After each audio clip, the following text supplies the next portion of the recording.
Ja, nekako se že od majhnega spopadam s tem občutkom, da hočem nekaj več, da se izpostavljam situacijam, ki so mogoče za običajne ljudi zelo težke. In seveda od tega, ker smo včasih plezali po vejah, skakali dol iz skal, pa poskušali biti najbolj pogumni na vasi, se je to skozi moje življenje ves čas stopnjevalo. Pomeni, zelo veliko sem na kolesu, kolo pomeni od cestnega do spusta po gozdu. Poskušam tudi na vodi s kajtanjem. Imam tudi veliko mogoče hobijev, ki niso toliko povezani s tveganjem, kot je mogoče inline hokej, tenis, mogoče tudi pohod v planine.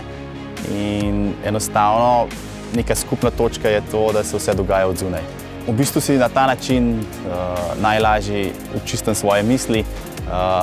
Je tudi zame to en izziv in se mi zdi, da to nekako dela mene nekako živega.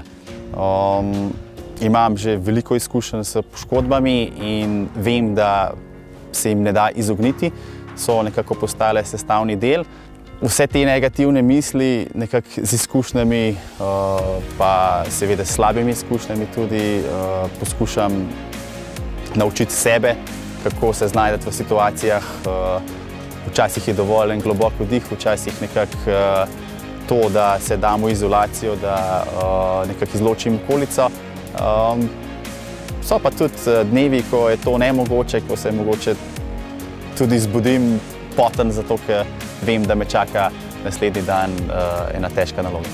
To pomeni, ta nova vloga očeta je mogoče tudi meni dala en nov zagon in ko vidiš tisto življenje, ki je še čisto na začetku in ko je vse tako spoznava okolico okoli sebe, si misliš pa, zakaj bi se jaz nekako bal. Nekako mi je to meni dalo mogoče tudi eno dodatno moč. V bistvu mi je to mogoče moment, ko se življenja sedaj bojim manj, kot sem se ga v času, ko, ne vem, sem bil huje poškodovan.